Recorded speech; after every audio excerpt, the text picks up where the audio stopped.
வணக்கம். இன்னைக்கு நாம நெப்போலியன் ஹில் எழுதின வெற்றிக்கான திறவுகோல்கள், அதாவது கீஸ் டு சக்சஸ் புத்தகத்தை வச்சு ஒரு ஆழமான அலசல் பண்ண போறோம். ஆமா. நீங்க எங்ககிட்ட பகிர்ந்துகிட்ட இந்த ஆதாரம் ஏதோ மோட்டிவேஷன் ஸ்பீச் மாதிரி இல்லாம ஜெயிக்கிறதுக்கு என்னென்ன செய்யணும்னு ஒரு ப்ளூ பிரிண்ட் போட்டு கொடுக்கற மாதிரி இருக்கு. ஆமா, இதுல மொத்தம் 17 கொள்கைகளை ஹில் சொல்லிருக்காரு. ஆனா நாம அதுல இருந்து ரொம்ப முக்கியமான சில விஷயங்களை எடுத்து இன்னைக்கு இருக்கிற நம்ம வாழ்க்கைக்கு அது எப்படி பயன்படும்னு பார்க்க போறோம். சரியான டீம் எப்படி சேர்க்கறது, நாம செய்யற வேலைய இன்னும் ஒரு படி மேல எப்படி எடுத்துட்டு போறது, தோல்வியிலேருந்து எப்படி கத்துக்கிறதுன்னு நிறைய விஷயங்கள் இருக்கு. சூப்பர். அப்போ நம்ம நோக்கம் ரொம்ப சிம்பிள். இந்த கொள்கைகள் எல்லாம் கேட்டுட்டு ஆஹா நல்லா இருக்குன்னு சொல்றதோட நிறுத்தாம இது நாளைக்கே உங்க வேலையிலயோ வாழ்க்கையிலயோ எப்படி யூஸ் பண்ணலான்னு ஒரு கிளியர் ஐடியா கொடுக்கறது தான். நிச்சயமா. சரி, ஆரம்பிக்கலாமா? முதல் அஸ்திவாரமே சரியான ஆட்களை நம்ம கூட வச்சுக்கிறது தானே. முதல்ல ஹில் சொல்ற விஷயம் மாஸ்டர் மைண்ட் கூட்டணி, அதாவது மாஸ்டர் மைண்ட் அலையன்ஸ். கேட்கறதுக்கு ஏதோ பெரிய வார்த்தை மாதிரி இருந்தாலும் விஷயம் சிம்பிள். நம்ம மாதிரியே ஒரு இலக்கோட இருக்கிறவங்களோட சேர்ந்து பயணிக்கிறது. கரெக்ட். ஆனா இதுல ஒரு சுவாரஸ்யமான லேயர் இருக்கு. மத்தவங்களோட கூட்டணி வைக்கிறதுக்கு முன்னாடி முதல்ல உங்களுக்குள்ள நீங்க ஒரு கூட்டணிய உருவாக்கணும்னு ஹில் சொல்றார். ஓ, அது எப்படிங்க? அதாவது உங்களோட பலம் என்ன, பலவீனம் என்னன்னு உங்களுக்கு தெளிவா தெரியணும். உங்க மனசும் உங்க செயலும் ஒரே நேர்கோட்ல இருக்கணும். அதுதான் முதல் மாஸ்டர் மைண்ட். ஓ, அப்போ இது நம்மளோட தனிப்பட்ட போர்ட் ஆஃப் டைரக்டர்ஸ் மாதிரி இல்லையா? நம்மள நாமே வழி நடத்திக்கிற ஒரு டீம். எக்ஸாக்ட்லி. அந்த உள்கூட்டணி சரியா இருந்தாதான் வெளியில நீங்க மத்தவங்களோட திறமையையும் அறிவையும் சரியா பயன்படுத்திக்க முடியும். சரி, இது வெறும் உதவி கேட்கறது இல்ல. 2 இல்ல 3 மனசுகள் ஒன்னா சேரும்போது ஒரு 3வது மனம் உருவாகுதுன்னு ஹில் சொல்றார். அந்த சினர்ஜி தான் பெரிய யோசனைகளையும் தீர்வுகளையும் உருவாக்கும். இது கூட்டல் கணக்கு இல்ல, பெருக்கல் கணக்கு. அருமையா சொன்னீங்க. இந்த கூட்டணிய வச்சுக்கிட்டு நாம செய்ய வேண்டிய அடுத்த முக்கியமான விஷயம் எதிர்பார்ப்புகளை தாண்டிச் செல்வது. ஆமா. அதாவது நமக்கு கொடுக்கப்பட்ட வேலைக்கோ சம்பளத்துக்கோ மேல ஒரு படி அதிகமா செய்யறது. இது ஒரு முதலீடு மாதிரி. இதுக்கு தாமஸ் எடிசனோட கதை ஒரு பவர்ஃபுல்லான உதாரணம். எட்வர்ட் சி பார்ன்ஸ்னு ஒரு இளைஞர். அவருக்கு ஒரே ஒரு லட்சியம்தான், தாமஸ் எடிசனோட பிசினஸ் பார்ட்னர் ஆகணும். ஆனா எடிசனுக்கு அப்படி ஒரு பழக்கமே கிடையாது. பார்ன்ஸ் பார்க்கறதுக்கு ரொம்ப சாதாரணமா இருந்ததால ஆபீஸ்ல இருந்தவங்க எல்லாரும் அவரை கிண்டல் பண்ணிருக்காங்க. ஆனா அவர் அதையெல்லாம் கண்டுக்காம பல வருஷமா அங்கேயே ஒரு உதவியாளரா வேலை செஞ்சார். ஆமா, மஷின்களை தொடைக்கிறது, சின்ன சின்ன வேலைகளை செய்யறதுன்னு. ஆனா அவர் கண்ணு மட்டும் எடிசன் மேலேயே இருந்துச்சு. இங்கதான் கதையில ஒரு ட்விஸ்ட் வருது. ஆமா, எடிசன் டிக்டஃபோன்னு ஒரு புது மெஷினை கண்டுபிடிக்கிறாரு.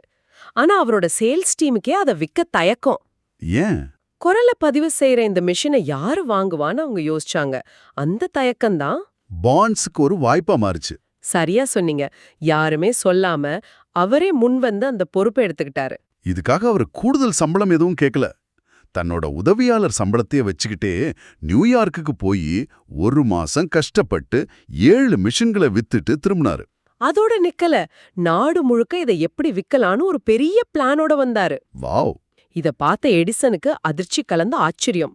ஒரு உதவியாளர் செய்ய வேண்டிய வேலையை விட பல மடங்கு அதிகமா செஞ்ச பார்ன்ஸோட அர்ப்பணிப்பை பார்த்து அவரை தன்னோட ஒரே பிசினஸ் பார்ட்னரா ஆக்கிக்கிட்டாரு. ஆமா, பார்ன்ஸ் பல வருஷம் பொறுமையா இருந்தது வீண் போகல. வாவ்! ஆனா இது பல வருஷம் எடுத்திருக்கு. இந்த காலத்துல இப்படி எந்த பிரதிபலனும் எதிர்பார்க்காம செஞ்சா நம்மள ஏமாலின்னு நினைச்சிட மாட்டாங்களா? இந்த கொள்கையை எப்படி நடைமுறைக்கு ஏத்த மாதிரி பயன்படுத்துறது? நல்ல கேள்வி. இது எப்பவுமே பல வருஷம் எடுக்கும்னு சொல்ல முடியாது. சில சமயம் அதோட பலன் உடனே கூட கிடைக்கலாம். அப்படியா? பிலடெல்பியால நடந்த ஒரு சம்பவம் இருக்கு. ஒரு பெரிய கடையில பயங்கர மழை. வயசான அம்மா ஒருத்தங்க ஒதுங்கி நிக்கறாங்க. அங்கிருந்த மத்த ஊழியர்கள் யாரும் அவங்கள கண்டுக்கல. ஆனா ஒரு இளைஞன் மட்டும் ஓடி போய் ஒரு நாற்காலியை கொண்டு வந்து கொடுத்து உட்கார சொன்னான். அந்த அம்மா எதுவும் வாங்க வரல, மழைக்காக தான் நிக்கிறேன்னு சொல்லியும் அந்த பையன் சிரிச்சுக்கிட்டே பரவாயில்லம்மான்னு சொல்லியிருக்கான். ஆமா, மழை நின்னதும் அந்த அம்மா அவனோட விசிட்டிங் கார்டை வாங்கிட்டு போயிட்டாங்க. அப்புறம் சில மாசம் கழிச்சு அந்த இளைஞனுக்கு ஸ்காட்லாண்ட்ல ஒரு பெரிய கோட்டையை அலங்கரிக்கிறதுக்கான ஒரு பிரம்மாண்டமான ஆர்டர் வந்தது. அடேங்கப்பா! கடிதத்தை அனுப்பியது வேற யாரும் இல்ல, அன்று அவன் உதவி செஞ்ச அந்த பெண்மணி தான். அவங்க இரும்பு சக்கரவர்த்தி ஆண்ட்ரூ கார்னகியோட அம்மா. நம்பவே முடியல. பாருங்க, அந்த இளைஞன் செஞ்சது ஒரு சின்ன உதவிதான். ஆனா அதோட விளைவு அவனோட வாழ்க்கையை மாத்திருச்சு. விஷயம் நேரத்துல இல்ல, மனப்பான்மையில இருக்கு. நீங்க சொல்றது கரெக்ட். பான்ஸ் செஞ்சதும் சரி, இந்த இளைஞன் செஞ்சதும் சரி, அது வெறும் கூடுதல் வேலை இல்ல.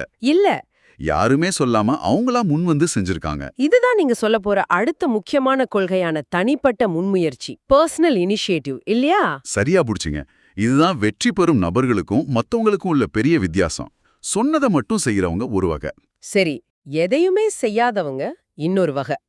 ஆனா சொல்லாமலேயே தேவை என்னன்னு புரிஞ்சுகிட்டு செய்யறவங்க தான் தலைவர்களா உருவாகுறாங்க.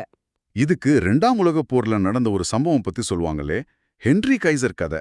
ஆமா, ஹென்றி கைசருக்கு கப்பல் கட்டுறதுல எந்த முன் அனுபவமும் இல்ல. ஆனா போருக்கு நிறைய கப்பல்கள் தேவைப்பட்டது. ஆமா, அவர் அந்த பொறுப்பை ஏத்துக்கிட்டார். ஆனா அவர் கப்பல் கட்ட ஆரம்பிக்கல. அதுக்கு பதிலா ஒரு டீம் அனுப்பி என்ன பண்ணாங்க? கப்பல் கட்ட தேவையான எஃகு எங்க இருந்து வருது, அது எப்போ வரணும், அதை ஏத்திட்டு வர ரயில் ட்ராக் சரியா இருக்கா, அதை இறக்க வேண்டிய ஆட்கள் யாருன்னு ஒவ்வொரு சின்ன விஷயத்தையும் முன்கூட்டியே திட்டமிட்டு சரி பண்ணார். அடேங்கப்பா, அவர் செஞ்சது ஒரு சின்ன முன்முயற்சி தான். ஆனா அதனால மத்த டிபார்ட்மெண்ட்ல இருந்தவங்களும் உத்வேகமாகி அவங்கவங்க வேலையை தாங்களே முன் வந்து வேகமா செஞ்சாங்க. அதனாலதான் கைசர நவீன அமெரிக்க கப்பல் கட்டும் துறையின் தந்தைன்னு சொல்றாங்க. நெப்போலியன் ஹில்லே அவரோட வாழ்க்கையில இதை செஞ்சு காட்டியிருக்காரு. ஓ, அப்படியா? அவர் மனைவி ஊர்ல ரயில் நிலையம் 2 மைல் தள்ளி இருந்திருக்கு. 10 வருஷமா அந்த பிரச்சனையை யாராலையும் தீர்க்க முடியல. ஏன்? ஆத்துக்கு மேல பாலம் கட்டணுமா? ஆமா, பாலம் கட்ட செலவாகும்னு ரயில்வே நிர்வாகம் சொல்லிருச்சு. ஹில்லு அந்த இடத்த போய் பார்த்தப்ப அவருக்கு ஒரு விஷயம் புரிஞ்சது. இது ஒரே பிரச்சனை இல்ல, 3 வெவ்வேறு துறைகளோட பிரச்சனை. ஓஹோ. பாலம் கட்டுறது, ரயில்வே பாதை, சாலை போக்குவரத்து, இந்த 3ஐயும் ஒன்னா இணைச்சு ஒரு தீர்வு கொடுத்தாரு. எப்படி? புது ரயில் பாதை போட்டா பயணிகளுக்கும் நல்லது, பழைய பாலத்தோட பாரமும் குறையும், ரோட் டிராஃபிக்கும் நிக்காது. செலவை 3 துறையும் பிரிச்சுக்கலான்னு ஒரு சிம்பிள் ஐடியா கொடுத்தாரு. 10 வருஷமா தீர்க்கப்படாத பிரச்சனை அடுத்த 3 மாசத்துல முடிஞ்சது. இதுதான் முன்முயற்சியோட சக்தி. சூப்பர். ஆனா இங்க ஒரு முக்கியமான விஷயம் இருக்கு. ஒரு நல்ல ஐடியா வர்றது ஒரு விஷயம், அத செயல்படுத்துறதுக்கு முக்கியமா யாருமே நம்மள கவனிக்காத போதும் அதை தொடர்ந்து செய்யறதுக்கு ஒரு விஷயம் தேவை. அதுதான் சுய ஒழுக்கம், செல்ஃப் டிசிப்ளின். எக்ஸாக்ட்லி. ஆமா, நீங்க சொல்றது சரி. இதுக்கு முன்னாடி பேசின மாஸ்டர் மைண்ட் கொள்கையோட இதுவும் சம்பந்தப்பட்டிருக்கு. சரியான சுய ஒழுக்கம் இல்லனா ஒரு நல்ல குழுவையே வழிநடத்த முடியாது. நம்ம மனச கட்டுப்பாடா வச்சுக்கிறது தான் இதுல பெரிய சவால். சுய ஒழுக்கம்னா நம்ம உணர்ச்சிகளையும் பகுத்தறிவையும் பேலன்ஸ் பண்றதுதான். ரஷ்ய எழுத்தாளர் அலெக்சாண்டர் சோல்ஜெனிச்சின் இதுக்கு ஒரு சிறந்த உதாரணம். அவர் அரசாங்கத்துக்கு எதிராக எழுதுனதால நிறைய பிரச்சனைகளை சந்திச்சாரே. ஆமா, ஆனா தன்னோட எழுத்து பணியில கவனம் சிதறக்கூடாதுன்னு புகழ், வெளி உலக தொடர்பு எல்லாத்தையும் ஒதுக்கிட்டார். காலையில 6 மணிக்கு ஆரம்பிச்சா ராத்திரி வரைக்கும் எழுத்துதான். போன் கூட வச்சுக்க மாட்டாராமே. பக்கத்துல போனை கூட வச்சுக்க மாட்டார். அந்த அளவுக்கு கடுமையான சுய ஒழுக்கம் இருந்ததால தான் அவரால தி ரெட் வீல் மாதிரி பெரிய படைப்புகளை உருவாக்க முடிஞ்சது. இன்னொரு பக்கம் மகாத்மா காந்திய பாருங்க. ஆமா, அவர்கிட்ட பெரிய செல்வம் இல்ல, அதிகாரம் இல்ல, ஆனா சுய ஒழுக்கமும் தெளிவான இலக்கும் இருந்துச்சு. அந்த ஒரு சக்தியை வச்சு லட்சக்கணக்கான மக்களை ஒன்னு சேர்த்து ஒரு நாட்டோட சுதந்திரத்துக்கே வழிகாட்டினார். தேவையில்லாத கவனச்சிதறல்கள், புகழ், பண ஆசை, இதிலிருந்தெல்லாம் நம்மள காப்பாத்துறது சுய ஒழுக்கம்தான். அப்ப சுய ஒழுக்கங்கிறது தனிப்பட்ட விஷயம். ஆனா பெரும்பாலான பெரிய இலக்குகளுக்கு மத்தவங்களோட உதவியும் தேவைப்படுமே. ஆமா, தேவைப்படும். ஒரு டீமை எப்படி இந்த மாதிரி உத்வேகத்தோட வச்சுக்கிறது, அதுதான் அடுத்த கொள்கையா, குழு பணியை ஊக்குவிப்பது. ஆமா, இது வெறும் எல்லாரும் ஒன்னா வேலை செய்யறது மட்டும் இல்ல, டீம்ல இருக்கிற ஒவ்வொருத்தரையும் முக்கியமானவரா உணர வைக்கிறது. இதுக்கு ஒரு நல்ல உதாரணம் சொல்லுங்களேன். அமெரிக்க ராணுவ ஜெனரல் டக்ளஸ் மெக்கார்த்தர் அவரோட மீட்டிங்ல எப்பவுமே பதவியில சின்ன அதிகாரியை தான் முதல்ல பேச சொல்லுவாராம். ஓ, அவர் பேசி முடிக்கிற வரைக்கும் யாரும் குறுக்கிடக்கூடாது. இது ஒரு நல்ல உத்தி. இதனால அந்த அதிகாரிக்கு தன்னம்பிக்கை அதிகமாகும். அடுத்த தடவை இன்னும் நல்ல யோசனைகளோட வருவார். இது ஒருத்தர் மதிக்கிற ஒரு சூழலை உருவாக்குது. கரெக்ட். ஆனா இந்த டீம் ஒர்க் இயல்பா வரணும், கட்டாயப்படுத்தி வரது நிலைக்காது. சரி. இதுக்கு நேஷனல் கேஷ் ரெஜிஸ்டர் கம்பெனில நடந்த ஒரு கதை இருக்கு. ஒரு கட்டத்துல அவங்க சேல்ஸ் ரொம்ப குறைஞ்சு மொத்த டீமும் சோர்ந்து போயிருச்சு. அவங்க மேனேஜர் ஹியூ சாமர்ஸ் ஒரு மீட்டிங் போட்டாரு.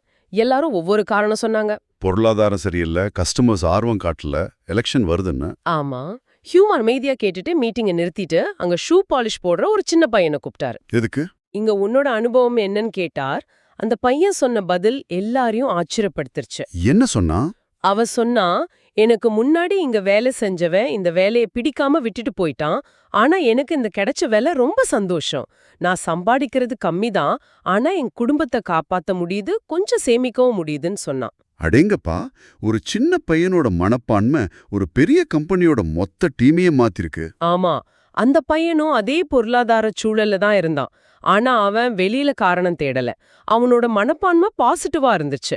இத பார்த்ததும் அந்த சேல்ஸ் டீமுக்கு ஒரு பெரிய பாடம் கிடைச்சது. ஆமா, அந்த வருஷம் கம்பெனி வரலாற்றிலேயே அதிகமான விற்பனையை அவங்க செஞ்சாங்க. ஆனா இவ்ளோ பாசிட்டிவா இருந்த பிறகும் வெற்றி பாதையில தோல்விகள் வரத்தான் செய்யும். கண்டிப்பா வரும். இங்க தான் ஹிலோவோட முக்கியமான கொள்கை வருது. அவர் தோல்விய ஒரு முற்றுப்புள்ளியா பார்க்கல. ஒரு கமாவா பார்க்க சொல்றார். ஆமா, ஒரு தற்காலிக தோல்வியா பார்க்க சொல்றார். ஒவ்வொரு தோல்வியும் ஒரு மறைக்கப்பட்ட ஆசீர்வாதம்னு சொல்றார். போலியோ தடுப்பூசி கண்டுபிடிச்ச ஜோனஸ் சால்க் பல தடவை தோத்து போனார் தானே? ஆமா, ஒவ்வொரு தோல்வியும் ஒரு பாடமா எடுத்துக்கிட்டார். அதே மாதிரி மிலோசி ஜோன்ஸ்னு ஒருத்தர் ஓ, பக்கவாதத்தால உடம்பு மொத்தம் முடங்கி படுத்த படுக்கையா ஆயிட்டார். ஆனா அவர் மனசு முடங்கல. அப்போ என்ன செஞ்சாரு? தன்னோட மனசின் சக்திய பயன்படுத்தி குடும்பத்தினரை வச்சு சோளம் பயிரிடச் சொல்லி அத பன்றிகளுக்கு உணவாக்கி அந்த பன்றிகளை சாசேஜ்களா மாத்தி ஜோன்ஸ் டெய்ரி ஃபார்ம்னு ஒரு பெரிய நிறுவனத்தையே உருவாக்குனார். இந்த புத்தகத்தை எழுதின நெப்போலியன் ஹில்லே இந்த மாதிரி தோல்வியை சந்திச்சிருக்காருன்னு படிச்சிருக்கேன். ஆமா, அது உண்மைதான். அவரோட முதல் பத்திரிகையே அவர் எழுந்துட்டாராமே. ஆமா, அவர் தன்னோட பிசினஸ் பார்ட்னரை பத்தி புறம் பேசி குறை கண்டுபிடிச்சதால கோபமான அந்த பார்ட்னர் தன்னோட பங்குகளை போட்டி நிறுவனத்துக்கு வித்துட்டார். அப்போ ஹில் வேலையை இழந்தார். ஆமா, ஆனா அந்த தோல்வியிலிருந்து ஒரு பாடம் கத்துக்கிட்டார். உறவுகள் தான் முக்கியம். அடுத்ததா நியூயார்க்ல பத்திரிகை ஆரம்பிச்சப்போ பார்ட்னர்ஷிப்க்கு அதிக முக்கியத்துவம் கொடுத்து முன்னாடி சம்பாதிச்சதை விட பல மடங்கு லாபம் பார்த்தார். அப்போ தோல்வி நம்மகிட்ட இருக்கிற கெட்ட பழக்கங்களை நீக்கி நல்ல பழக்கங்களை வளர்க்க உதவுது. நிச்சயமா. அப்போ தோல்வியிலிருந்து கத்துக்கிட்ட பிறகு நாம ஒரு புது வழியை தேட வேண்டியிருக்கு. இதுதான் படைப்பாற்றல் பார்வை, அதாவது கிரியேட்டிவ் விஷன் அப்படிங்கிற கடைசி கொள்கைக்கு நம்மள கூட்டிட்டு வருது இல்லையா? கரெக்டா சொன்னீங்க. பெட்டிக்கு வெளியே சிந்திச்சு புதிய யோசனைகளும் முயற்சி செய்யறது. இதுல 2 வகை இருக்குன்னு ஹில் சொல்றார். என்னென்ன? ஒன்னு செயற்கை கற்பனை, சிந்தட்டிக் இமேஜினேஷன். அதாவது ஏற்கனவே இருக்கிற விஷயங்களை வச்சு ஒரு புது காம்பினேஷனை உருவாக்குறது. ஒரு மாஸ்டர் ஷெஃப் மாதிரி. அருமையான உதாரணம். இருக்கிற காய்கறிகளை வச்சே ஒரு புது டிஷ் செய்யறது. தாமஸ் எடிசனோட மின்விளக்கு இதுக்கு சரியான எடுத்துக்காட்டு. மின்சாரம் பாயும்போது கம்பி ஒளிரும்னு அவருக்கு முன்னாலேயே தெரியும். ஆனா சூடு தாங்காம கம்பி எரிஞ்சிரும். ஆமா, அதுக்கு தீர்வு காண அவர் இன்னொரு பழைய அறிவை பயன்படுத்தினார். ஆக்சிஜன் இல்லாத இடத்துல ஒரு பொருள் எரியாது, கரியாகும்னு அவருக்கு தெரியும். ஓ, இந்த 2 ஐடியாவையும் ஒன்னா சேர்த்து கம்பியை ஒரு கண்ணாடி பாட்டிலுக்குள்ள வச்சு காத்த வெளியேத்திட்டார். இப்போ அந்த விளக்கு பல மணி நேரம் எரிஞ்சுது. சூப்பர். அப்போ 2வது வகை படைப்பு கற்பனை, கிரியேட்டிவ் இமேஜினேஷன். இது முற்றிலும் புதுசா ஒரு யோசனையை உருவாக்குறது. ஆமா, இதுக்கு எஃப்.டபிள்யூ. உல்வர்த் கதை ஒரு அட்டகாசமான உதாரணம்.